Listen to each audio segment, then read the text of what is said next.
Welcome to the Muse. എല്ലാവർക്കും Muse audio ബുക്കിലേക്ക് വീണ്ടും സ്വാഗതം. ഇന്ന് നമ്മൾ വായിച്ചു തുടങ്ങാൻ പോകുന്നത് ഒയ്യാരത്ത് ചന്തുമേനോൻ എഴുതിയ ഇന്ദുലേഖ എന്ന പ്രശസ്ത നോവലാണ്. 1889 പ്രസിദ്ധീകരിച്ച ഈ നോവൽ മലയാള ഭാഷയിലെ ആദ്യത്തെ ലക്ഷണമൊത്ത നോവലായി കരുതപ്പെടുന്നു. അതുകൊണ്ട് തന്നെ ഇത് മലയാള സാഹിത്യ ചരിത്രത്തിലെ ഒരു നാഴികക്കല്ലായി തുടരുന്നു. ഒരു പഴയ നായർ തറവാട്ടിലെ ശക്തയായ സ്വന്തം നിലപാടുകളുള്ള നല്ല വിദ്യാഭ്യാസമുള്ള സുന്ദരിയായ ഇന്ദുലേഖ എന്ന സ്ത്രീയെക്കുറിച്ചാണ് ഈ നോവൽ. ഇനി ഇതിലെ മുഖ്യ കഥാപാത്രങ്ങളെ പരിചയപ്പെടാം. പഞ്ചുമേനവൻ, ചെമ്പാഴിയോട്ട് പൂവള്ളി വീട്ടിലെ കാരണവൻ. പഞ്ചുമേനവൻ്റെ അനുജൻ ശങ്കരമേനവൻ. പഞ്ചുമേനവൻ്റെ നേരെ സഹോദരിയുടെ മകൾ പാർവതിയമ്മ. പാർവതിയമ്മയുടെ മകൻ മാധവൻ, BA BL, 24 വയസ്സ്. പഞ്ചുമേനവൻ്റെ അമ്മയുടെ സഹോദരിയുടെ മകളുടെ മകൾ കുമ്മിണിയമ്മ.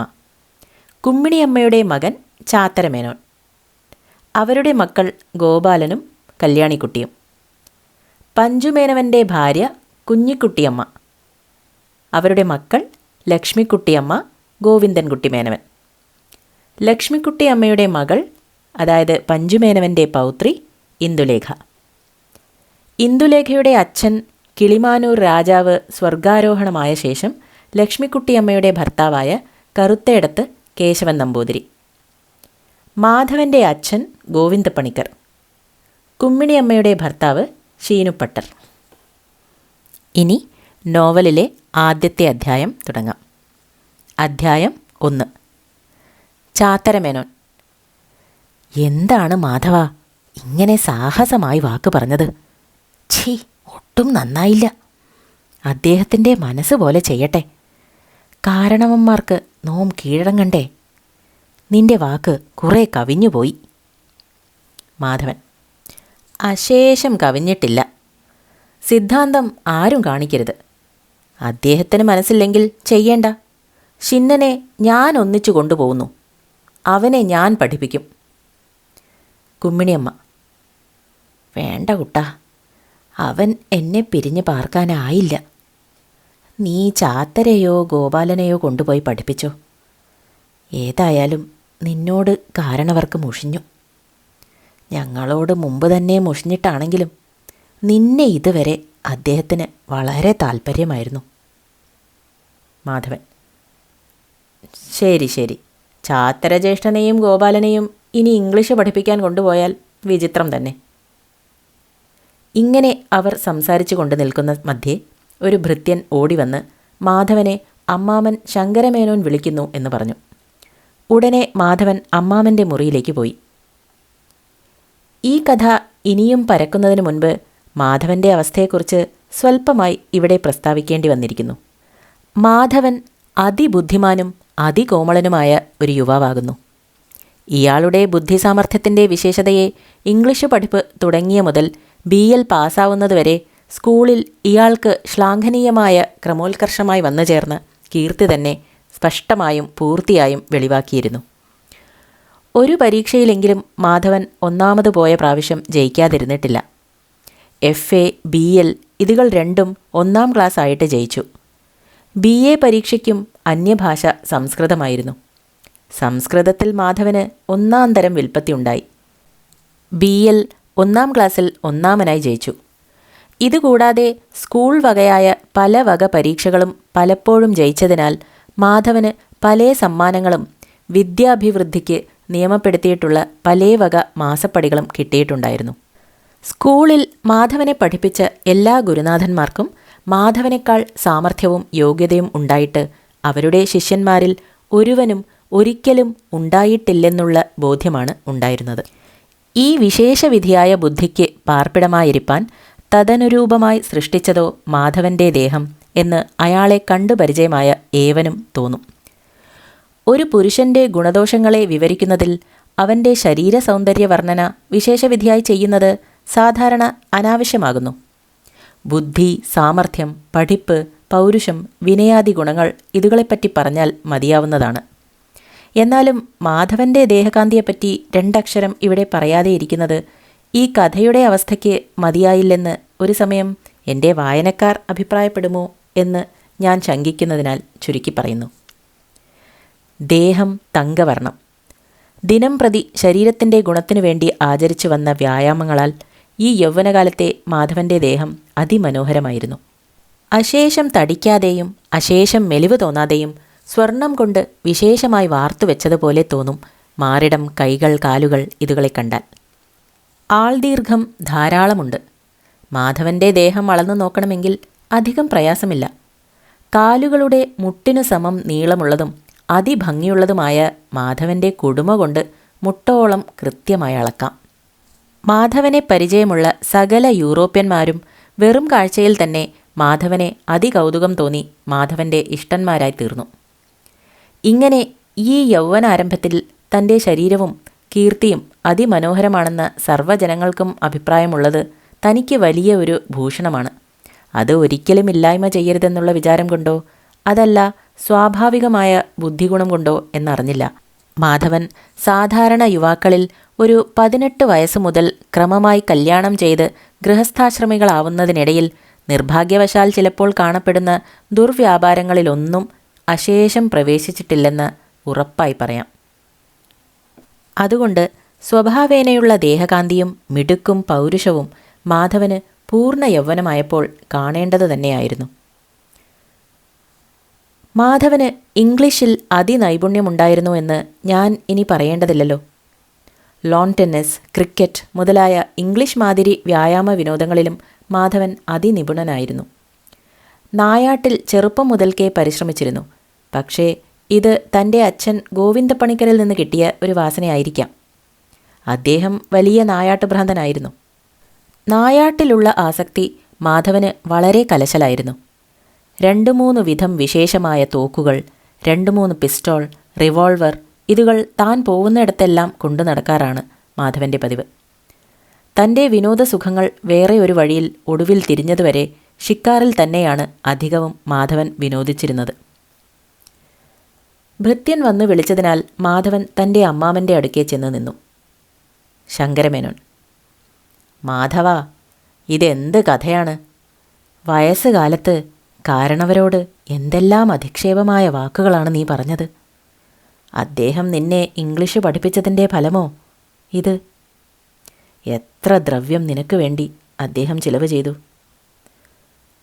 അമ്മാമനും ഇങ്ങനെ അഭിപ്രായപ്പെടുന്നത് ഞങ്ങളുടെ നിർഭാഗ്യം. കാര്യം പറയുമ്പോൾ ഞാൻ അന്യായമായി ആരെയും ഭയപ്പെട്ട് പറയാതിരിക്കില്ല. എനിക്ക് ഈ വക ദുഷ്ടതകൾ കണ്ടുകൂടാ. വലിയമ്മാമൻ ദേഹാധ്വാനം ചെയ്ത് സമ്പാദിച്ചതായ ഒരു കാശുപോലും ചിലവിടാൻ ഞാൻ ആവശ്യപ്പെട്ടിട്ടില്ല. പൂർവന്മാർ സമ്പാദിച്ചതും നമ്മളുടെ അഭ്യുദയത്തിനും ഗുണത്തിനും വേണ്ടി അദ്ദേഹം കൈവശം വെച്ചിരിക്കുന്നതുമായ പണം നമ്മളുടെ ന്യായമായ ആവശ്യങ്ങൾക്ക് വേണ്ടി ചിലവിടാനേ ഞാൻ പറഞ്ഞുള്ളൂ. കുമ്മിണിയമ്മയും അവരുടെ സന്താനങ്ങളും ഇവിടുത്തെ ഭൃത്യന്മാരല്ല. അവരെ എന്താണ് വലിയമ്മാമൻ ഇത്ര നിർദ്ദയമായി തള്ളിക്കളഞ്ഞിരിക്കുന്നത്? അവരുടെ 2 മക്കളെ ഇംഗ്ലീഷ് പഠിപ്പിച്ചില്ല. കല്യാണിക്കുട്ടിയെയും വേണ്ടും പോലെ ഒന്നും പഠിപ്പിച്ചില്ല. എന്ത് കഷ്ടമാണ് ഇദ്ദേഹം ചെയ്യുന്നത്? ഇങ്ങനെ ദുഷ്ടത കാട്ടാമോ? ഇനി ആ ചെറിയ ശിന്നനെയും മൂരിക്കുട്ടനെ പോലെ വളർത്താനാണത്രേ ഭാവം. ഇതിന് ഞാൻ സമ്മതിക്കില്ല. ഞാൻ അവനെ കൊണ്ടുപോയി പഠിപ്പിക്കും.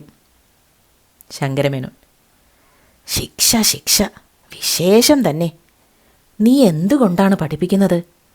മാസത്തിൽ 50 ഉറുപ്പികയല്ലേ നിനക്ക് തരുന്നുള്ളൂ. നീ എന്തുകൊണ്ട് പഠിപ്പിക്കും? അമ്മാമൻ്റെ മുഷിച്ചിലുണ്ടായാൽ പല ദുർഘടങ്ങളും ഉണ്ടായിന്ന് വരാം. ക്ഷണം പോയി കാൽക്കൽ വീഴൂ. അമ്മാമൻ്റെ മുഷിച്ചിലുണ്ടായാൽ പല ദുർഘടങ്ങളും ഉണ്ടാവും എന്ന് പറഞ്ഞതിനെ കേട്ടതിൽ ഇന്ദുലേഖയെക്കുറിച്ചാണ് ഒന്നാമത് മാധവൻ വിചാരിച്ചത്. ആ വിചാരമുണ്ടായ ക്ഷണം മാധവൻ്റെ മുഖത്ത് പ്രത്യക്ഷമായ ഒരു വികാരഭേദമുണ്ടായി. എങ്കിലും അത് ക്ഷണേനെ അടക്കി അറയിൽ അങ്ങോട്ടും ഇങ്ങോട്ടും നടന്നുകൊണ്ട് ലേശം മന്ദഹാസത്തോടെ മാധവൻ മറുപടി പറഞ്ഞു: അദ്ദേഹത്തിനെ ഞാൻ എന്താണ് മുഷിപ്പിക്കുന്നത്?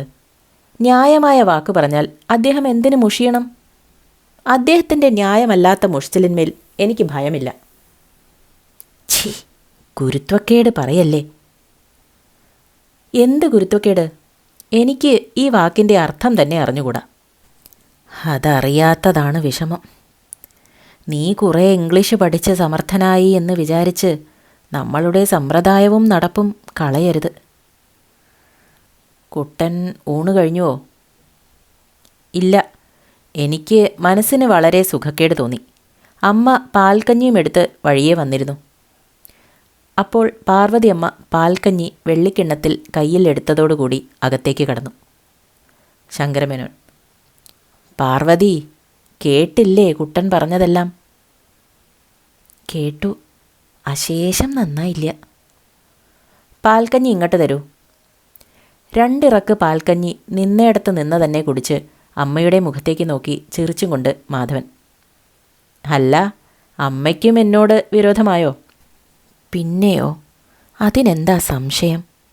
ജ്യേഷ്ഠനും അമ്മാവനും ഹിതമല്ലാത്തത് എനിക്കും ഹിതമല്ല. ആട്ടെ, നീ ഈ കഞ്ഞി കുടിക്ക്. നേരം ഉച്ചയായി, എന്നിട്ട് സംസാരിക്കാം. കുടുമ എന്തിനാണ് എപ്പോഴും ഇങ്ങനെ തൂക്കിയിടുന്നത്? ഇങ്ങോട്ട് വരൂ, ഞാൻ കെട്ടിത്തരാം. കുടുമ പകുതിയായിരിക്കുന്നു. അമ്മേ, ഷിന്നനെ ഇംഗ്ലീഷ് പഠിപ്പിക്കേണ്ടത് ആവശ്യമോ അല്ലയോ? നിങ്ങൾ പറയിൻ. അത് നിന്റെ വല്യമ്മാവൻ നിശ്ചയിക്കേണ്ടതല്ലേ കുട്ടാ? എനിക്കെന്തറിയാം? വലിയമ്മാവനല്ലേ നിന്നെ പഠിപ്പിച്ചത്. അദ്ദേഹം തന്നെ അവനെയും പഠിപ്പിക്കുമായിരിക്കും. വലിയമ്മാവൻ പഠിപ്പിക്കാതിരുന്നാലോ? പഠിക്കേണ്ട, അതിന് ഞാൻ സമ്മതിക്കുകയില്ല. കിണ്ണം ഇങ്ങോട്ട് തന്നേക്കൂ, ഞാൻ പോകുന്നു. ഉണ്ണാൻ വേഗം വരണേ. അധ്യായം 2. ഇന്ദുലേഖ. സുന്ദരികളായിട്ടുള്ള നായികമാരെ വർണ്ണിക്കുന്നതിലുള്ള സാമർഥ്യം ഒട്ടും എനിക്കില്ലെന്ന് ഈ അധ്യായം എഴുതേണ്ടി വരുമെന്ന് ഓർത്തപ്പോൾ എനിക്കുണ്ടായ ഭയം എന്നേ നല്ലവണ്ണം മനസ്സിലാക്കിയിരിക്കുന്നു. എന്നാലും നിവൃത്തിയില്ലല്ലോ, കഴിയും പോലെ പറയുക എന്നേ വരൂ. ഇന്ദുലേഖയ്ക്ക് ഈ കഥ ആരംഭിക്കുന്ന കാലം ഏകദേശം 18 വയസ്സ് പ്രായമാണ്. ഇവളുടെ സൗന്ദര്യത്തെക്കുറിച്ച് അവയവം പ്രതി വർണ്ണിക്കുന്നതിനേക്കാൾ അധികം എളുപ്പം ആകെപ്പാടെ ഇവളുടെ ആകൃതിയുടെ ഒരു ശോഭയെക്കുറിച്ച് മാത്രം അല്പം പറയുന്നതാണ്. സൗന്ദര്യം എന്നത് ഇന്നതാണെന്നും ഇന്ന പ്രകാരമായാലാണെന്നും താനേ ഗുണിക്കപ്പെടുവാൻ സാധ്യമായ ഒരു ഗുണപദാർത്ഥമല്ല. സൗന്ദര്യം ഇന്ന പ്രകാരമായാലാണെന്ന് മനസ്സുകൊണ്ട് മുമ്പേ തന്നെ തീർച്ചയാക്കി വെപ്പാൻ പാടുള്ള ഒരു സാധനമല്ല.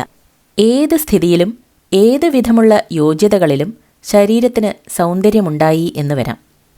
കറുപ്പ് നിറം സാധാരണയായി ശരീരവർണ്ണത്തിന് സൗന്ദര്യമില്ലാത്തതാണെന്ന് പറയുന്നു. എന്നാൽ ചില സമയങ്ങളിൽ കറുപ്പ് നിറം വേറെ സാധനങ്ങളുമായുള്ള ചേർച്ചയാലോ മറ്റു പ്രകാരത്തിലോ ബഹുശോഭയോടെ കാണപ്പെടുന്നുണ്ട്. അതുപ്രകാരം തന്നെ വെളുപ്പ് അല്ലെങ്കിൽ സ്വർണ്ണവർണ്ണം ഇതുകൾ ശരീരവർണ്ണത്തിന് ഭംഗിയുള്ളതാണെന്ന് സാധാരണ ധരിച്ചു വരുന്നുണ്ട്.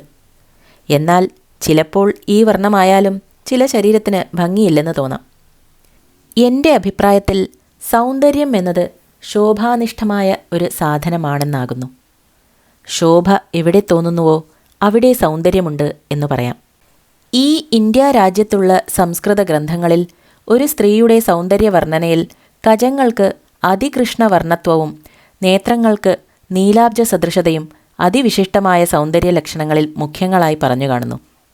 ഇംഗ്ലീഷ് കവികൾക്ക് ഒരു യുവതിയുടെ ലക്ഷണങ്ങളിൽ അവളുടെ തലമുടിയുടെ സ്വർണ്ണവർണ്ണത്വവും കൺമിഴികൾക്ക് മങ്ങിയ മാതിരി വെളുപ്പോടുകൂടിയ ലഘുവായ നീലവർണ്ണവും, അല്ലെങ്കിൽ പടുഭാഷയിൽ നമ്മൾ പറയുന്നത് പോലെ ശുദ്ധ പൂച്ചക്കണ്ണും അവളുടെ സൗന്ദര്യ ലക്ഷണങ്ങളാക്കി വർണ്ണിച്ചു വരുന്നു.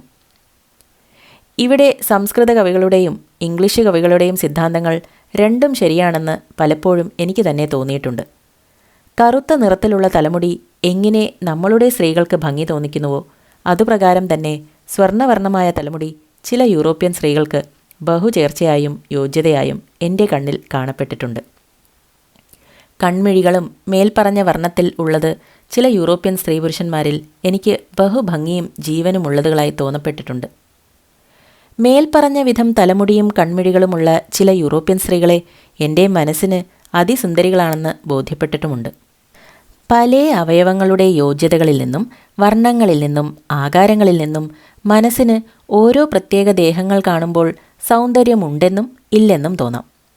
അതുകൊണ്ട് സാധാരണയായി ഒരു സ്ത്രീക്ക് സൗന്ദര്യം ഇന്നിന്ന പ്രകാരത്തിൽ അവയവങ്ങളും വർണ്ണവുമായാൽ ഉണ്ടാവുമെന്ന് മനസ്സുകൊണ്ട് മുൻകൂട്ടി ഗണിച്ചു വെപ്പാൻ പാടില്ലാത്ത ഒരു സാധനമാണെന്ന് ഞാൻ വിചാരിക്കുന്നു. ഇന്ദുലേഖ അതിസുന്ദരിയായിരുന്നു. ഇന്ദുലേഖയുടെ ദേഹത്തിൻ്റെ വർണ്ണത്തെക്കുറിച്ച് ഞാൻ ഒന്നു മാത്രം പറയാം.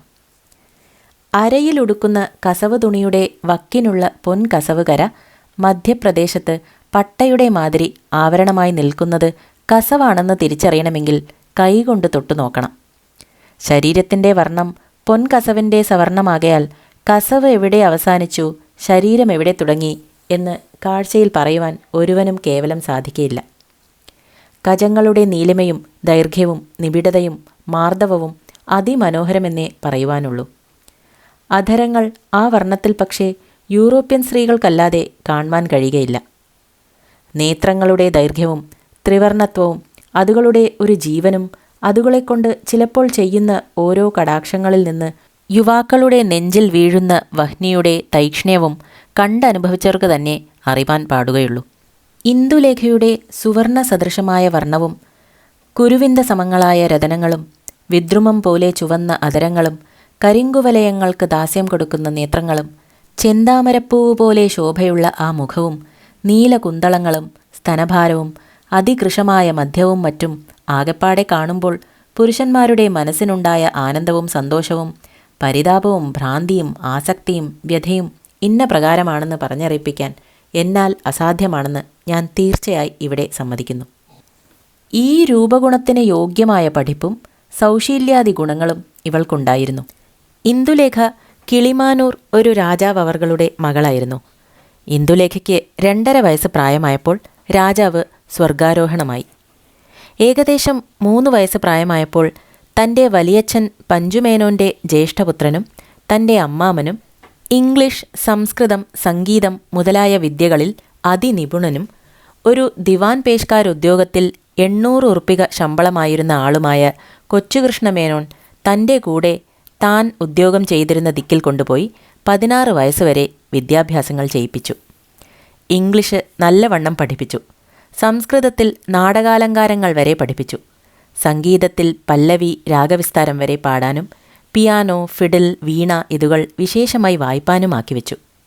പിന്നെ ചില്ലറയായി സ്ത്രീകളെ യൂറോപ്പിൽ അഭ്യസിപ്പിക്കുന്ന തുന്നൽ, ചിത്രം മുതലായവകളിലും തൻ്റെ അതിമനോഹരിയായ മരുമകൾക്ക് പരിചയം വരുത്തി. ബിലാത്തിയിൽ ഒരു ഇംഗ്ലീഷ് സ്ത്രീയെ അഭ്യസിപ്പിക്കുന്ന വിധമുള്ള പഠിപ്പും അറിവുകളും സമ്പ്രദായങ്ങളും ഇന്ദുലേഖയ്ക്ക് ഉണ്ടാക്കി വെക്കണമെന്നുള്ള ആഗ്രഹം മഹാനും അതിബുദ്ധിമാനുമായിരുന്ന ആ കൊച്ചുകൃഷ്ണമേനോന് ഇന്ദുലേഖയുടെ 16-ാം വയസ്സിലകത്ത് സാധിപ്പാൻ കഴിയുന്നിടത്തോളം സാധിച്ചു എന്ന് തന്നെ പറയാം. എന്നാൽ ഭാഗ്യം കേവലം ഒരിടത്തും സമ്പൂർത്തിയായി എന്ന് പറയുവാൻ മനുഷ്യന് സാധിക്കില്ലല്ലോ. ഇന്ദുലേഖയുടെ 16-ാമത്തെ വയസ്സ് അവസാനിച്ചതോടുകൂടി കൊച്ചുകൃഷ്ണമേനോൻ്റെ കാലവും അവസാനിച്ചു. പിന്നെ വലിയച്ഛൻ്റെ കൂടെ അമ്മയുടെ ഒന്നിച്ച് വലിയച്ഛൻ്റെ പൂവരങ്ങിൽ എന്ന ഭവനത്തിലാണ് താമസമായത്. ഇന്ദുലേഖയുടെ സ്വാഭാവികമായ ഗുണങ്ങളാലും തൻ്റെ പൗത്രിയായതിനാലും തൻ്റെ പ്രാണപ്രിയനായ മകന് ഇന്ദുലേഖയിലുണ്ടായ സ്നേഹശക്തി ഓർത്തും ഇന്ദുലേഖയുടെ വലിയച്ഛന് ഇന്ദുലേഖയിലുള്ള സ്നേഹം ഇന്ന പ്രകാരമായിരുന്നു എന്നും ഇത്ര ഉണ്ടായിരുന്നു എന്നും എനിക്കെൻ്റെ വായനക്കാരെ പറഞ്ഞു മനസ്സിലാക്കാൻ പ്രയാസമാണ്. ഇന്ദുലേഖയ്ക്ക് താമസിപ്പാൻ പ്രത്യേകമായ ഒരു മാളിക ബംഗ്ലാവാണ് ഷട്ടം ചെയ്തിരുന്നത്. ആ ബംഗ്ലാവിലെ എല്ലാ മുറികളിലും ഇംഗ്ലീഷ് മാതിരി സാമാനങ്ങളും മറ്റും ഭംഗിയായി ശേഖരിച്ചു വെച്ച് ഇന്ദുലേഖയുടെ അഭീഷ്ടപ്രകാരം എല്ലാം ഷട്ടം ചെയ്തുവെന്ന് കൊച്ചുകൃഷ്ണമേനവൻ്റെ അകാല മരണത്താൽ ഇന്ദുലേഖയ്ക്ക് ഒരു വിധത്തിലും ഒന്നിനും ഒരു ബുദ്ധിമുട്ട് വന്നുകൂടാ എന്ന ഇന്ദുലേഖയുടെ വലിയച്ഛൻ്റെ ഉറപ്പായി നിശ്ചയിച്ചിരുന്നു. ഇന്ദുലേഖയുടെ ദിനചര്യകളും സമ്പ്രദായങ്ങളും സ്വഭാവവും അവളുടെ പഠിപ്പ് നിമിത്തവും തൻ്റെ അമ്മാമൻ മഹാനായ കൊച്ചുകൃഷ്ണമേനവൻ്റെ ബുദ്ധിശക്തിക്കനുസരിച്ച് തനിക്ക് കിട്ടിയ അറിവുകൾ നിമിത്തവും അതിരമണീയമായിരുന്നു എന്നേ പറയുവാനുള്ളൂ. ഇംഗ്ലീഷ് പഠിച്ചതിനാൽ താൻ ഒരു മലയാള സ്ത്രീയാണെന്നുള്ള നില ലേശം വിട്ടിട്ടില്ല. കുളി, കുറി, ഉടുവട, സംസാരം, തൻ്റെ അമ്മ, മുത്തശ്ശി, വലിയച്ഛൻ, അമ്മാമൻ ഇവരിലുള്ള ഭക്തി, വിശ്വാസം, നാട്ടുകാരും സമീപവാസികളായ ഇംഗ്ലീഷ് പഠിക്കാതുള്ള തൻ്റെ സഖികളിലുള്ള ചേർച്ച, രാസജ്ഞം, വിശേഷിച്ച് പറയുന്ന വാക്കുകളിലും ചെയ്യുന്ന പ്രവൃത്തികളിലും പ്രത്യക്ഷമായി കാണപ്പെടാവുന്ന താഴ്മയും ഗർവില്ലായ്മയും ഇതുകളെയെല്ലാം കണ്ട് ഇന്ദുലേഖയെ പരിചയമുള്ളവർ എല്ലായ്പ്പോഴും അത്ഭുതപ്പെട്ടിരുന്നു. ഇങ്ങനെയാണ് കുട്ടികളെ അഭ്യസിപ്പിച്ച് വളർത്തേണ്ടത് എന്ന് ബുദ്ധിയുള്ള ഏവരും പറയും. ഇന്ദുലേഖ ആ മഹാനായ കൊച്ചുകൃഷ്ണമേനവൻ്റെ ഒരു കീർത്തിലതയായിട്ട് തന്നെ തീർന്നു. ഇന്ദുലേഖയുടെ നെമത്തെ ആഭരണങ്ങൾ വളരെ ചുരുങ്ങിയ മാതിരിയാണ്. ആഭരണങ്ങൾ അമ്മാമൻ കൊച്ചുകൃഷ്ണമേനോൻ കൊടുത്തതും അമ്മയുടെ വകയായി തൻ്റെ അച്ഛൻ കൊടുത്തതും തനിക്ക് കിട്ടിയതും വലിയച്ഛൻ കൊടുത്തതും കൂടി അനവധിയുണ്ട്. എന്നാൽ ഇന്ദുലേഖ ഈ ആഭരണങ്ങളിൽ അത്ര പ്രിയമുള്ള ഒരു കുട്ടിയല്ലായിരുന്നു. വിശേഷ ദിവസങ്ങളിൽ വല്ല ആഭരണങ്ങളും വിശേഷവിധിയായി കെട്ടണമെങ്കിൽ അമ്മയുടെയോ മുത്തശ്ശിയുടെയോ വലിയച്ഛൻ്റെയോ കഠിന നിർബന്ധം വേണം. കാതിൽ കൊത്തുള്ള തോടകളും കഴുത്തിൻ്റെ മധ്യത്തിൽ ഉരുണ്ട ഒരു സ്വർണ്ണനൂലിന്മേൽ ചെറിയ ഒരു പതക്കവും അതിനു ചുവടെ ഒരു പരന്ന സ്വർണ്ണനൂലിന്മേൽ നല്ല വിലയുള്ള വൈരവും പച്ചരത്നവും ചുവപ്പ് രത്നവും കൊണ്ട് വേല ചെയ്ത ഒരു പതക്കവും കൈകളിൽ തഞ്ചാവൂരിൽ കിഴക്കൻ സമ്പ്രദായത്തിൽ വേല ചെയ്ത ഓരോ പൂട്ടുവളയും കൈവിരലുകളിൽ സ്വൽപ്പം മോതിരങ്ങളും മാത്രമാണ് നെമം പെരുമാറുന്ന ആഭരണങ്ങൾ. എന്നാൽ ആഭരണങ്ങളിൽ അത്ര അധികം പ്രതീതിയില്ലെങ്കിലും ഇന്ദുലേഖയ്ക്ക് വസ്ത്രങ്ങളെ വളരെ താൽപ്പര്യമാണ്. വിശേഷമായ ഇഴയും കസവുമുള്ള ഒന്നരയും മേൽമുണ്ടും ദിവസം നിത്യവെള്ളയായി കുളിക്കുമ്പോഴും വൈകുന്നേരം മേൽ കഴുകുമ്പോഴും തയ്യാർ വേണം. കുജപ്രദേശങ്ങൾ എല്ലായ്പ്പോഴും ധവളമായ ഒരു കസവ് മേൽമുണ്ടുകൊണ്ട് മറച്ചിട്ടേ കാണാറുള്ളൂ. ഇങ്ങനെയാണ് നിയമമായുള്ള ഉടുപ്പ്. ഇന്ദുലേഖ എന്ന പേര് ഈ കഥയിലുള്ള മറ്റു സ്ത്രീകളുടെ പേരുമായി നോക്കുമ്പോൾ ഒരുപക്ഷെ കുറേ അയോജ്യമായിരിക്കുന്നു എന്ന് എൻ്റെ വായനക്കാർ വിചാരിക്കുമായിരിക്കാം. പേര് ഇങ്ങനെ വിളിച്ചു വന്നത് കൊച്ചുകൃഷ്ണമേനവനാണ്. കുട്ടിക്ക് ജാതകത്തിൽ വെച്ച പേര് മാധവി എന്നായിരുന്നു. എന്നാൽ കുട്ടിയുടെ അതിലളിതമായ സ്വരൂപത്തിൻ്റെ അവസ്ഥയ്ക്ക് ഇന്ദുലേഖ എന്ന പേർ വിളിക്കണമെന്ന് കൊച്ചുകൃഷ്ണമേനോൻ നിശ്ചയിച്ച് അങ്ങനെ വിളിച്ചു വന്നതാണ്. എന്നാൽ ഇവളെ നമ്മുടെ ഈ കഥ തുടങ്ങുന്ന കാലം മാധവി എന്ന് ഒരാൾ മാത്രം വിളിച്ചു വന്നു. അത് മാധവനായിരുന്നു. ഇത്ര സുന്ദരനും രസികനും വിദ്വാനും സമർത്ഥനും തൻ്റെ വലിയച്ഛൻ്റെ മരുമകനുമായ മാധവനും ഇന്ദുലേഖയുമായി അന്യോന്യം സ്നേഹിക്കാതിരിപ്പാൻ നിവൃത്തിയില്ലെന്ന് ഞാൻ പറയേണ്ടതില്ലല്ലോ. ഈ കഥ തുടങ്ങുന്ന കാലത്ത് ഇവർ അന്യോന്യം അന്ധകരണ വിവാഹം കഴിച്ചു വച്ചിരിക്കുന്നു എന്ന് തന്നെ പറയാം. പ്രകൃതം നിസർഗമധുരമാണെങ്കിലും ഇന്ദുലേഖയുടെ ഹിതത്തിനോ ഇഷ്ടത്തിനോ വിരോധമായി പറയുവാൻ ആ വീട്ടിൽ ആർക്കും ശക്തിയുണ്ടായില്ല. ഇവളുടെ തൻ്റെടവും നിലയും ആ വിധമായിരുന്നു. എന്നാൽ ഇന്ദുലേഖയുടെ പ്രവൃത്തിയിലോ ഇരിപ്പിലോ ഒരാൾക്കും ഒരു ദോഷം പറയുവാൻ ഉണ്ടായിരുന്നില്ല. ഈ കഥ തുടങ്ങുന്ന കാലത്തെ ഇന്ദുലേഖയും മാധവനും അന്യോന്യം അന്ധകരണ വിവാഹം ചെയ്തു വച്ചിരിക്കുന്നു എന്ന് സമഷ്ടിയായി പറഞ്ഞാൽ മതിയാകുമോ എന്ന് ഞാൻ സംശയിക്കുന്നു. ഇവർക്ക് അന്യോന്യം അനുരാഗമുണ്ടാവാതിരിപ്പാൻ പാടില്ലെന്ന് എൻ്റെ വായനക്കാർ ഊഹിക്കും. എന്നാൽ ഈ സംഗതിയെ ഊഹിച്ച് നിശ്ചയിപ്പാൻ വിടുന്നതിനേക്കാൾ ചുരുക്കത്തിൽ സ്പഷ്ടമായി ഇവിടെ പറയുന്നതാണ് നല്ലത് എന്ന് ഞാൻ വിചാരിക്കുന്നു. അതുകൊണ്ട് അല്പം പൂർവകഥാപ്രസംഗം ചെയ്യുന്നു. മഹാനായ കൊച്ചുകൃഷ്ണമേനവൻ ഇന്ദുലേഖയ്ക്ക് വിദ്യാഭ്യാസം മുഴുവനും കഴിച്ച ശേഷം ഇന്ദുലേഖയ്ക്ക് അനുരൂപനായ പുരുഷനെ യോഗ്യരിൽ നിന്ന് അവൾ തന്നെ തിരഞ്ഞെടുക്കേണ്ടതാണ് എന്നുള്ള അഭിപ്രായക്കാരനായിരുന്നു. എന്നാൽ ഈ ഘനപുരുഷൻ ഇതിനെക്കുറിച്ച് അധികമായി ആരോടും ഒന്നും സംസാരിച്ചിട്ടില്ല. പെണ്ണിന് 10-11 വയസ്സായതു മുതൽ പല യോഗ്യരായ ആളുകൾ എല്ലാം ഈ കാര്യത്തിൽ കൊച്ചുകൃഷ്ണമേനവൻ പേഷ്കാരുടെ മനസ്സറിവാൻ ഉത്സാഹിച്ചിട്ടും സാധിച്ചില്ല. താൻ മരിക്കുന്നതിന് അല്പദിവസങ്ങൾ മുമ്പ് കൽപ്പനയിന്മേൽ ഇന്ദുലേഖയോടുകൂടി അച്ഛനെ കാണുവാൻ വന്നിരുന്ന സമയം ഒരു ദിവസം അച്ഛൻ പഞ്ചുമേനോൻ തന്നോട് ഇന്ദുലേഖയ്ക്ക് വയസ്സ് 16-ലധികമായല്ലോ, നല്ല ഒരു സംബന്ധം തുടങ്ങിപ്പിക്കേണ്ടേ എന്ന് ചോദിച്ചതിന് ഉത്തരമായി ഇന്ദുലേഖയുടെ വിദ്യാഭ്യാസങ്ങൾ മുഴുവനുമായിട്ടില്ലെന്നും അത് കഴിഞ്ഞ ശേഷമേ ആ ആലോചന തന്നെ ചെയ്യുവാൻ ആവശ്യമുള്ളൂ എന്നും വിദ്യാഭ്യാസം ചെയ്ത് ഇന്ദുലേഖയെ യോഗ്യതയുള്ളവളാക്കി തീർക്കേണ്ടുന്ന ഭാരമാണ് തനിക്കുള്ളതെന്നും ആ യോഗ്യത അവൾക്കെത്തിയാൽ ഇന്ദുലേഖ തന്നെ പിന്നെ അവൾക്ക് വേണ്ടതെല്ലാം യഥോചിതം പ്രവർത്തിച്ചുകൊള്ളുമെന്നും കൊച്ചുകൃഷ്ണമേനവൻ പറഞ്ഞിട്ടുണ്ടായിരുന്നു. വൃദ്ധനായ പഞ്ചുമേനവന് ഈ ഉത്തരം നല്ലവണ്ണം മനസ്സിലായിട്ടും അത്ര രസിച്ചിട്ടും ഉണ്ടായിരുന്നില്ലെങ്കിലും മകനോട് താൻ പിന്നെ ഇതിനെക്കുറിച്ച് ഒന്നും ചോദിച്ചിട്ടേയില്ല. ഇന്ദുലേഖ കൊച്ചുകൃഷ്ണമേനവൻ്റെ കൂടെ താമസിക്കുന്ന കാലവും മാധവനെ കൂടെ കൂടെ കാണാറുണ്ട്. കൊച്ചുകൃഷ്ണമേനവന് മാധവനെ വളരെ ഇഷ്ടമായിരുന്നു. മാധവൻ അതിബുദ്ധിമാനായ കുട്ടിയാണെന്ന് പലപ്പോഴും പലരോടും അദ്ദേഹം സംഗതിവശാൽ പറയുന്നത് ഇന്ദുലേഖ തന്നെ കേട്ടിട്ടുണ്ട്. എന്നാൽ അതിലധികമൊന്നും മാധവനെക്കുറിച്ച് അദ്ദേഹം പറയുന്നത് കേട്ടിട്ടില്ല. അദ്ദേഹത്തിൻ്റെ മനസ്സിൽ മാധവൻ ഇന്ദുലേഖയ്ക്ക് യോഗ്യനാണെന്ന് തീർച്ചപ്പെടുത്തിയിട്ടുണ്ടായിരുന്നുവോ ഇല്ലയോ എന്ന് ആർക്കും നിശ്ചയമുണ്ടായിരുന്നില്ല. കൊച്ചുകൃഷ്ണമേനവൻ്റെ മരണശേഷം പൂവരങ്ങിൽ താമസം തുടങ്ങിയ മുതൽ ഇന്ദുലേഖയും മാധവനും തമ്മിൽ വളരെ സ്നേഹമായി തീർന്നു. മദിരാശിയിൽ നിന്ന് വീട്ടിലേക്ക് വരുന്ന സമയങ്ങളിൽ എല്ലായ്പ്പോഴും രണ്ടുപേരും തമ്മിൽ സംസാരിച്ചും കളിച്ചും ചിരിച്ചും സമയം കഴിച്ചു. ഇങ്ങനെ കുറേ ദിവസങ്ങൾ കഴിഞ്ഞപ്പോഴേക്ക് ഇന്ദുലേഖയ്ക്കും മാധവനും പരസ്പരം കുറേശ്ശെ അനുരാഗം തുടങ്ങി. എന്നാൽ ഇത് അന്യോന്യം ലേശം പോലും അറിയിച്ചില്ല. ഇന്ദുലേഖ അക്കാലം കേവലം അറിയിക്കാഞ്ഞത് മാധവൻ്റെ പഠിപ്പിന് വല്ല വിഘ്നവും അതിനാൽ വരരുത് എന്ന് വിചാരിച്ചിട്ടാണ്. മാധവൻ അറിയിക്കാഞ്ഞത് കുറേ ലജ്ജിച്ചിട്ടും പിന്നെ തനിക്ക് ഈ കാര്യം സാധ്യമാവാൻ പ്രയാസമുള്ളതായിരിക്കാമെന്ന് ശങ്കിച്ചിട്ടുമാകുന്നു. അങ്ങനെ തോന്നാൻ മാധവന് നല്ല കാരണമുണ്ടായിരുന്നു. ഇന്ദുലേഖ മലയാളത്തിൽ എങ്ങും പ്രസിദ്ധപ്പെട്ട ഒരു സ്ത്രീരത്നമായിരുന്നു. മഹാരാജാക്കന്മാരെ മുതലായി പലരും ഈ കുട്ടിയെ കിട്ടണമെന്ന് ആഗ്രഹിക്കുന്നുണ്ടെന്ന് കൂടെ കൂടെ പഞ്ചുമേനോന് വരുന്ന കത്തുകളാലും പൂവരങ്ങിലും മറ്റും വെച്ച് ഇതിനെപ്പറ്റി ആളുകൾ തമ്മിലുണ്ടാവുന്ന പ്രസംഗങ്ങളാലും മാധവന് നല്ലവണ്ണം അറിവുണ്ട്. ഇങ്ങനെയിരിക്കെ അന്ന് ഒരു സ്കൂൾ കുട്ടിയായ താൻ ഇതിന് മോഹിക്കുന്നത് വെറുതെ എന്ന് മാധവന് ചിലപ്പോൾ തോന്നിയിട്ടുണ്ടായിരുന്നു. ആദ്യമുണ്ടായ വിചാരം ഇങ്ങനെയാണെങ്കിലും ക്രമേണ ഇന്ദുലേഖയിൽ മാധവന് അനുരാഗം വർദ്ധിച്ചു തന്നെ വന്നു. മദിരാശിയിൽ നിന്ന് വീട്ടിൽ വന്ന് പാർക്കുന്ന കാലത്ത് പകൽ മുഴുവൻ ഇന്ദുലേഖയുടെ കൂടെ തന്നെയാണ് മാധവൻ എന്ന് പറയാം. വല്ല പുസ്തകങ്ങൾ വായിച്ചിട്ടും പാട്ട്, പിയാനോ, ചതുരംഗം മുതലായവ കൊണ്ട് വിനോദിച്ചും വൈകുന്നേരം പിരിയാറാവുമ്പോൾ പകൽ നേരം ശരിയായി 12 മണിക്കൂർ ഉണ്ടായില്ല എന്ന് രണ്ടുപേർക്കും ഒരു ദിവസവും തോന്നാതിരുന്നിട്ടില്ല. ഇങ്ങനെ കുറേ കാലം മദിരാശിയിൽ നിന്ന മാധവൻ വീട്ടിൽ വന്ന സമയങ്ങൾ മുഴുവനും അന്യോന്യം രസിച്ചും അഹങ്കരിച്ചും വിനോദിച്ചും കഴിഞ്ഞു.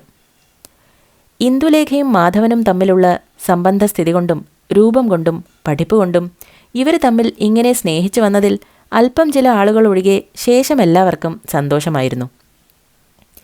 എന്നാൽ ഇന്ദുലേഖയെ മാധവന് ഭാര്യയായി കിട്ടുമോ എന്ന് പിന്നെയും ഒരു ശങ്ക എല്ലാവർക്കും ഉണ്ടായി. മലയാളത്തിലെ സ്ഥിതി അറിയുന്ന ആൾക്ക് ഈ ശങ്ക ഉണ്ടാവാതിരിക്കാൻ പാടില്ലല്ലോ. തിരുവനന്തപുരത്തെ പൊന്നുതമ്പുരാൻ കൂടി ഇന്ദുലേഖയെ അമ്മച്ചിയാക്കി കൊണ്ടുപോകുവാൻ ആലോചനയുണ്ടെന്നാണ് ആ കാലത്തെ പഞ്ചുമേനവൻ്റെ മുഖത്തിൽ നിന്ന് തന്നെ ചിലർ കേട്ടിട്ടുള്ളത്. അപ്പോൾ മേൽപ്പറഞ്ഞ ശങ്ക ഉണ്ടായതിൽ അത്ഭുതമില്ലല്ലോ. അങ്ങനെയിരിക്കുമ്പോൾ നമ്മുടെ കഥ തുടങ്ങുന്നതിന് കുറേ മുമ്പ് മാധവൻ BL പരീക്ഷയ്ക്ക് പോയി. പരീക്ഷ കഴിഞ്ഞ് ഉടനെ വീട്ടിലേക്ക് വന്നു. മുമ്പത്തെ പ്രകാരം ഇന്ദുലേഖയുമായി കളിച്ചും വിനോദിച്ചും ഇരുന്നുവെങ്കിലും ക്രമേണ മാധവന് ഇന്ദുലേഖയിൽ അനുരാഗം വർദ്ധിച്ച് വർദ്ധിച്ച് കലശലായി തീർന്നു. എന്ത് പൊന്നുതമ്പുരാൻ, ഏത് രാജാവ്, എൻ്റെ ഇന്ദുലേഖ എൻ്റെ ഭാര്യ തന്നെ, അങ്ങനെയല്ലെങ്കിൽ പിന്നെ ഞാൻ ജീവിച്ചിരിക്കുകയില്ല എന്ന് മനസ്സിൽ ഉറച്ചു തുടങ്ങി. ഈ കാലത്ത് ഇന്ദുലേഖയുടെ മനസ്സ് എന്താണെന്നറിവാൻ മാധവന് അത്യാഗ്രഹമുണ്ടായിരുന്നു. ഇന്ദുലേഖയ്ക്ക് മാധവനോട് അങ്ങോട്ട് ഇങ്ങോട്ടുള്ളതിനേക്കാൾ പക്ഷേ അധിക അനുരാഗമുണ്ടായിരുന്നുവെങ്കിലും ഇന്ദുലേഖ മാധവനോട് ഇതിനെക്കുറിച്ച് യാതൊരു പ്രകാരവും നടിച്ചില്ല. കളി, ചിരി, പാട്ട് മുതലായതിൽ കൂടെ എല്ലായ്പ്പോഴുമുണ്ട്. അതിലധികമൊന്നും ഇന്ദുലേഖയുടെ പ്രകൃതങ്ങളിൽ നിന്ന് മാധവന് അറിവാൻ കഴിഞ്ഞില്ല. മാധവൻ അല്പം പ്രസരിപ്പുള്ള കുട്ടിയാകയാൽ മാധവൻ്റെ മനസ്സിൻ്റെ ചേഷ്ടകൾ ഈയിടെ കുറേശ്ശെ പുറത്തു കാണാറായി തുടങ്ങി. അതിനൊന്നും ഇന്ദുലേഖ അശേഷം വിരോധവും വിമുഖതയും ഭാവിക്കയില്ല. എങ്കിലും തൻ്റെ അനുരാഗചേഷ്ടകളെല്ലാം മാധവനിൽ നിന്ന് കേവലം മറച്ചു വച്ചിരുന്നു. അങ്ങനെയിരിക്കുമ്പോൾ ഒരു ദിവസം മാധവനും ഇന്ദുലേഖയും കൂടി ചതുരംഗം കളിച്ചുകൊണ്ടിരിക്കെ മാധവൻ താൻ വെക്കേണ്ട കരു കയ്യിലെടുത്ത് ഇന്ദുലേഖയുടെ മുഖത്തേക്ക് അസംഗതിയായി നോക്കിക്കൊണ്ട് കളിക്കാതെ നിന്നു. ഇന്ദുലേഖ: എന്താണ് കളിക്കാത്തത്? കളിക്കരുതേ. മാധവൻ: എനിക്ക് കളിക്കാനിന്ന് അത്ര രസം തോന്നുന്നില്ല. ഇന്ദുലേഖ: ഈയിടെ കളി കുറേ അമാന്തമായിരിക്കുന്നു. ഒരുപക്ഷെ പരീക്ഷയുടെ കാര്യം അറിയാത്ത സുഖക്കേടായിരിക്കാം. അതിനെക്കുറിച്ച് ഇപ്പോൾ വിചാരിച്ചിട്ട് ഒരു സാധ്യവുമില്ലല്ലോ. മനസ്സിന് വെറുതെ സുഖക്കേടുണ്ടാക്കരുതേ. മാധവൻ: പരീക്ഷയുടെ കാര്യം ഞാൻ വിചാരിച്ചിട്ടേയില്ല. മനസ്സിന് സുഖക്കേട് വരുത്താനും വരുത്താതിരിപ്പാനും കാരണങ്ങൾ ഉണ്ടായിരിക്കുമ്പോഴും ആ കാരണങ്ങളെ ഇല്ലായ്മ ചെയ്യാൻ കഴിയാതിരിക്കുമ്പോഴും ഒരുവന് എങ്ങനെ മനസ്സിനെ സ്വാധീനമാക്കി വെപ്പാൻ കഴിയും? മനസ്സിനെ സ്വാധീനമാക്കി വെക്കണം. അതാണ് ഒരു പുരുഷൻ്റെ യോഗ്യത. സ്ത്രീയിൻ്റെ യോഗ്യതയോ? ഒരു സ്ത്രീ ഇപ്പോൾ മനസ്സിന് സുഖക്കേട് തോന്നി കളിപ്പാൻ രസമില്ലെന്ന് പറഞ്ഞില്ല. മാധവനല്ലേ കളിപ്പാൻ ഇന്ന് അത്ര രസമില്ലെന്ന് പറഞ്ഞത്? പക്ഷേ ഇന്ദുലേഖ മനസ്സിനെ സ്വാധീനമാക്കി വെച്ചിട്ടുണ്ടായിരിക്കാം. ഞാനത് പരീക്ഷിച്ചിട്ടില്ല. സ്വാധീനമല്ലാതെ തോന്നുമ്പോഴല്ലേ ഈ പരീക്ഷ ചെയ്യേണ്ടത്? സ്വാധീനമല്ലെന്ന് ഇതുവരെ എനിക്ക് തോന്നിയിട്ടില്ല. അങ്ങനെ തോന്നാൻ സംഗതി ഉണ്ടായിട്ടില്ല. മനസ്സിന് ഇച്ഛിക്കുന്നത് സകലവും സാധിച്ചു കൊണ്ടിരിക്കുമ്പോൾ മനസ്സ് നിമിത്തം ഉപദ്രവമുണ്ടാവാൻ ഇടയില്ല. ഇന്ദുലേഖയ്ക്ക് അങ്ങനെ സകലവും സാധിച്ചു കൊണ്ടിരിക്കുന്നതിനാലായിരിക്കും മനസ്സിനെ പരീക്ഷിപ്പാൻ ഇടയാവുന്നത്. എൻ്റെ മനസ്സ് സാധ്യമല്ലാത്തതിൽ ആഗ്രഹിക്കാറില്ല. ഇത് എൻ്റെ മനസ്സിന് സ്വതസിദ്ധമായ ഒരു ഗുണമാണെന്ന് അറിഞ്ഞ ഞാൻ സന്തോഷിക്കുന്നു. അതുകൊണ്ട് മാധവൻ പറഞ്ഞത് ശരി തന്നെ. എൻ്റെ മനസ്സ് വ്യാപരിക്കുന്നതിൽ ഒന്നിലും എനിക്ക് വ്യസനിപ്പാൻ ഇടയുണ്ടായിട്ടില്ല. അങ്ങനെ എല്ലായ്പ്പോഴും വരുമോ? അങ്ങനെ വന്നാൽ തന്നെ അത് മനസ്സിനെ സ്വാധീനമാക്കിയിട്ടല്ലേ? അല്ല. മനസ്സിനെ സ്വാധീനമാക്കണമെങ്കിൽ അതിന് വേറെ ചില സാധനങ്ങളെ ഉപയോഗിച്ചിട്ട് വേണം. ധൈര്യം, ക്ഷമ മുതലായ സാധനങ്ങളെ ഉപയോഗിച്ചിട്ട് വേണം മനസ്സിനെ സ്വാധീനമാക്കാൻ. അങ്ങനെയുള്ള സാധനങ്ങളെയൊന്നും ഉപയോഗിക്കാതെ തന്നെ എൻ്റെ മനസ്സ് സ്വസ്ഥതയിൽ നിൽക്കുന്നുണ്ടല്ലോ. അതുകൊണ്ട് എൻ്റെ മനസ്സിൻ്റെ സ്വസ്ഥത അതിന് സഹജമായ ഒരു ഗുണമാണെന്ന് ഞാൻ വിചാരിക്കുന്നു. ഇന്ദുലേഖയ്ക്ക് ക്ഷണസാധ്യമല്ലാത്ത യാതൊരു കാര്യത്തിലും ഇന്ദുലേഖയുടെ മനസ്സ് ഇതുവരെ വ്യാപരിച്ചിട്ടില്ലേ? ഇല്ലെന്നാണ് എനിക്ക് തോന്നുന്നത്. എന്നാൽ ക്ഷണസാധ്യമെന്ന് മാധവൻ പറഞ്ഞതിൻ്റെ അർത്ഥം എനിക്ക് മനസ്സിലായില്ല. സാധ്യാസാധ്യങ്ങളെക്കുറിച്ച് മാത്രമാണ് ഞാൻ ഉദ്ദേശിച്ചത്. ഞാൻ ദൃഷ്ടാന്തം പറയാം. ഇപ്പോൾ ഇന്ദുലേഖ അതിമനോഹരമായും അതിപരിമളത്തോടു കൂടിയും ഇരിക്കുന്ന ഒരു പുഷ്പത്തെ കാണുന്നു.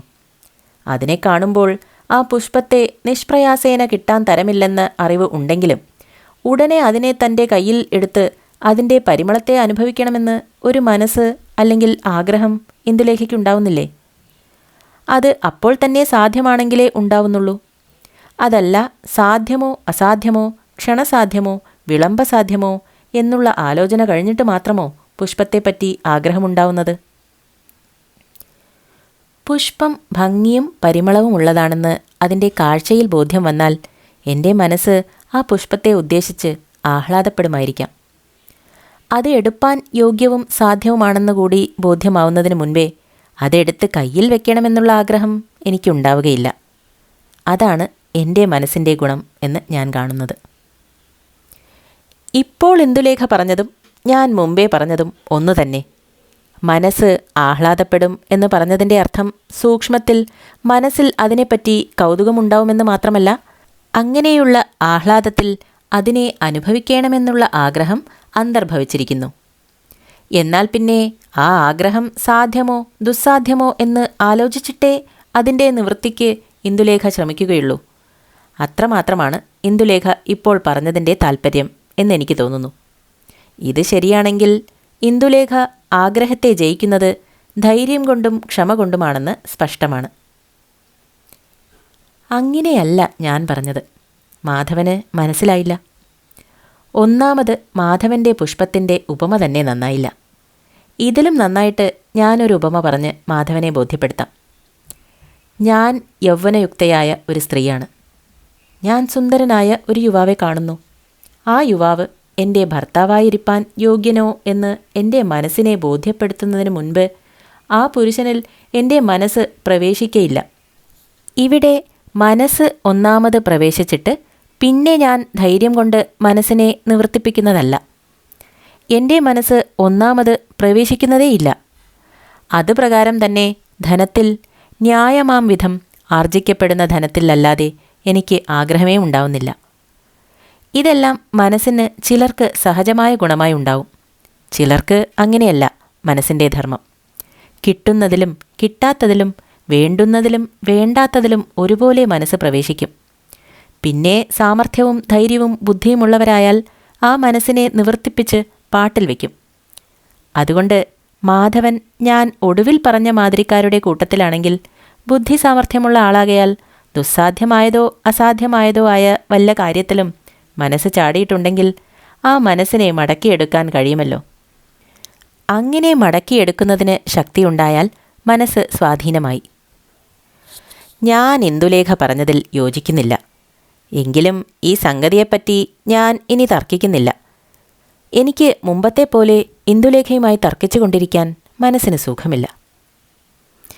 ഞാൻ വിചാരിച്ചു ചതുരംഗം കളിക്കാനേ രസമില്ലാതായിട്ടുള്ളൂ എന്ന്. ഇപ്പോൾ എന്നോട് സംസാരിക്കാനും രസമില്ലെന്ന് കേട്ടത് ആശ്ചര്യം. എന്തിനാണ് ഇങ്ങനെയെല്ലാം പറയുന്നത്? ഞാൻ മഹാ ഒരു നിർഭാഗ്യവാനാണെന്ന് തോന്നുന്നു. വൃഥാ മനഖേദമുണ്ടാവുന്നത് നിർഭാഗ്യമല്ലേ? അല്ല, ആ ഖേദത്തെ പരിഹരിപ്പാൻ ശക്തിയില്ലാതെ പോകുന്നത് നിർഭാഗ്യം. ആ ഖേദം എങ്ങനെയാണ് പരിഹരിക്കേണ്ടതെന്ന് ഇന്ദുലേഖ പറഞ്ഞു തന്നാൽ വലിയ ഉപകാരമായിരുന്നു. ഖേദം എന്താണെന്നറിഞ്ഞാൽ ഞാൻ പരിഹരിക്കാൻ നോക്കാം എന്ന് പറഞ്ഞ് ഒന്ന് ചിരിച്ചു. ഖേദം എന്താണെന്ന് ഞാൻ പറയാം. കളിക്കൂ, മാധവൻ്റെ കുതിരയെ ഞാൻ വെട്ടാൻ പോകുന്നു. കരു കയ്യിൽ പിടിച്ച് ഖേദം എന്ന് പറഞ്ഞ് മേൽപോട്ട് നോക്കിയത് മതി. കളിക്കൂ, കുതിരയെ രക്ഷിക്കാൻ കഴിയുമോ? കാണട്ടെ മിടുക്ക്. വരട്ടെ, ഞാനിപ്പോൾ കളിക്കുന്നില്ല. കളിച്ചാൽ ശരിയാവുകയില്ല. ഞാൻ ഈ കൊച്ചിന്മേൽ കുറെ കിടക്കട്ടെ എന്നു പറഞ്ഞ് കരു മേശമേൽ തന്നെ വെച്ചു. മാധവൻ കൊച്ചിന്മേൽ പോയി കിടന്നു. ഇന്ദുലേഖ അവിടുന്ന് ചിരിച്ചും കൊണ്ട് എഴുന്നേറ്റ് ശാകുന്തളം നാടകം ബുക്കെടുത്ത് ഒരു കസാലമേലിരുന്ന് വായിച്ചു തുടങ്ങി.